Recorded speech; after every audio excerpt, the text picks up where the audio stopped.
this boys will be boys mentality, this, give them a million chances, we excuse boys' behaviors. They don't mature. And we just let boys do whatever the hell they want in this society because we live in this patriarchal society that puts boys on a pedestal, puts boys and teenage boys on a pedestal. And you have these situations where these little boys and these teenagers are terrorizing people and terrorizing their families, and their families just let it happen. Their parents just let it happen. And they're just like, oh, isn't he so cute? Oh, he's not a problem. And then what happens is they become teenagers and then they become a problem. And then they're out here killing people in cars because they're recklessly driving. I feel like, especially like us girls, we're taught that like boys will be boys. If he hits you, he likes you, right? That bullshit, okay? If he hits you, he likes you. Already setting us up for abusive relationships in the future, right? Already.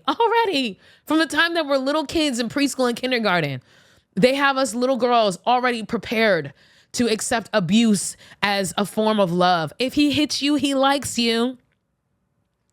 And on the strength of that, and boys will be boys, these little boys are out here terrorizing people. I'm telling you, you see this, I have a scar on my face from one of those little boys who was out here terrorizing. That little boy, when I was a little kid back, little, we were like 5, 6, 7 years old. This little boy kicked me in my fucking face, y'all. You ever been kicked in your face?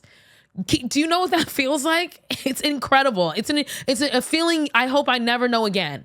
This little fucking kid kicked me in my face, and him and his brothers, he was one of 4 brothers, and they were terrorists. They used to terrorize us, and we all had friends like that. We all, when we were little kids, had that one little boy in the friend group who would be beating people up, throwing things at people. This scar on my face, that same little boy, he threw a freaking like 5-day-old kitten with fresh claws in my face.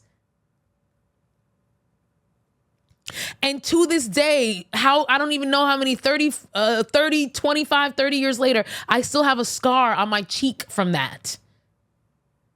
Because his parents would let him run the streets, him and his brothers, run amok. They came into my house once and turned off, they went into the fuse box and turned off turned everything off in my house. My mom was so upset. She banned those little boys from my house. Roughnecks. And we are all getting beat up and bullied by these little boys. And we're just like, oh, boys will be boys. And then those little boys grow up to be menacing ass teenagers who now have the build and the physicality and the size to actually terrorize people, even more so. And then they go out and they get behind cars, wheels of cars, and they go and they freaking kill people.